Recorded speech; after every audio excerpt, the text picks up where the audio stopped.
More than 50 million Americans paid to see automobile racing in 1968. Some came mainly to see the cars, others to see drivers. They came to quarter-mile dirt ovals, high-bank superspeedways, road courses, and drag strips, drawn by the deafening kaleidoscope of men and machines in competition at speed.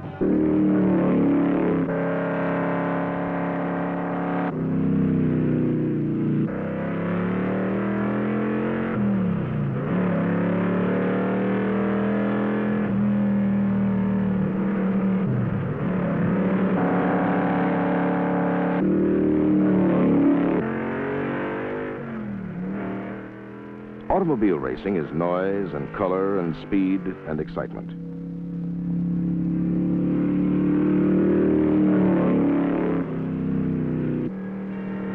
It is engineering, tuning and preparation, driving and pit crew. Automobile racing is 15,000 parts that must endure the most brutal punishment ever found for proving technology. In 1968, the cars in front at most major American races bore the black and red ghost of a Group 6 prototype, symbol of Autolite Ford parts.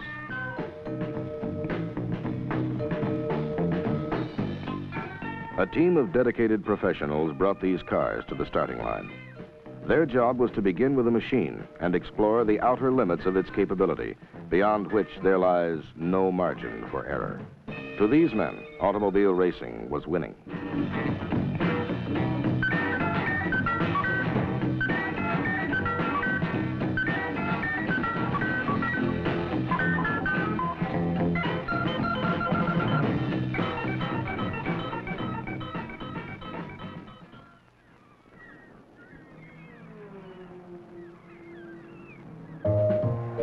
The high whine of the sports cars is replaced 3 weeks later at Daytona by the angry roar of Grand National stock cars.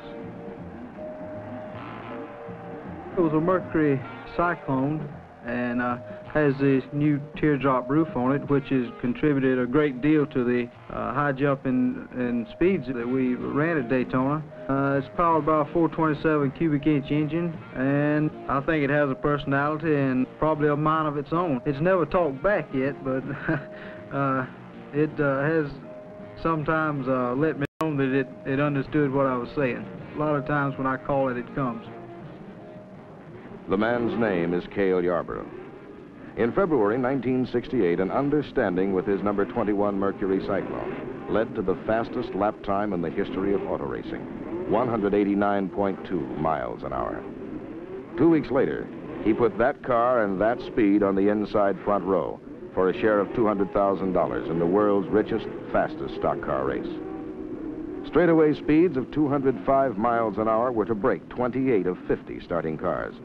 And the debris from those cars was to bring a yellow caution flag out for almost a third of the race. For this is the big one, the one to win. This is the Daytona 500. Cale held his pole position through the first 14 laps. Then an unscheduled pit stop gave the lead to David Pearson in the number 17 Ford. Richard Petty's number 43 Plymouth is in second. On the 24th lap, James Hilton's tire lets go. It brings out the first of 11 caution flags.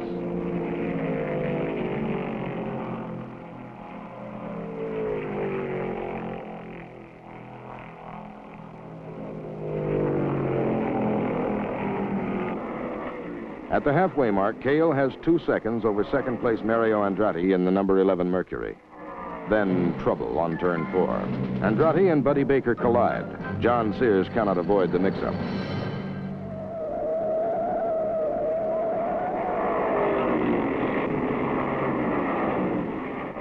No one is hurt, but all 3 are out of the race.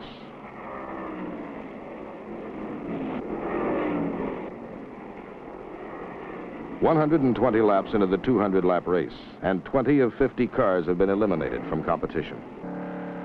We figured it up, and we're pulling close to 2 Gs in the turns.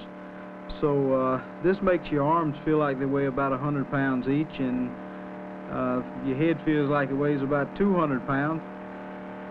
The turns at Daytona have a 31% bank, which produces a pull of more than twice the force of gravity. This means, in effect, that the race car is pressing down on its suspension with about 4 tons of sprung weight. With speeds of 200 miles an hour, you don't need any suspension failures. So you become very selective about things like shock absorbers and springs. With more than $47,000 at stake for the winner, the lead changes 22 times among 9 drivers.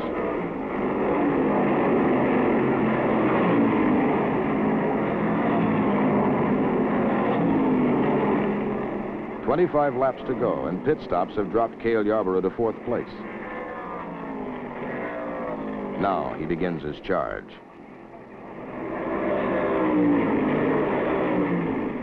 "16 laps remain, and he is pushing for 2nd. The number 26 Mercury, driven by Leroy Yarborough, is in front by 5 seconds. With 10 laps to go, Cale is 3 seconds back. 4 laps remain. Cale is flat out to pass, but traffic ahead forces him back.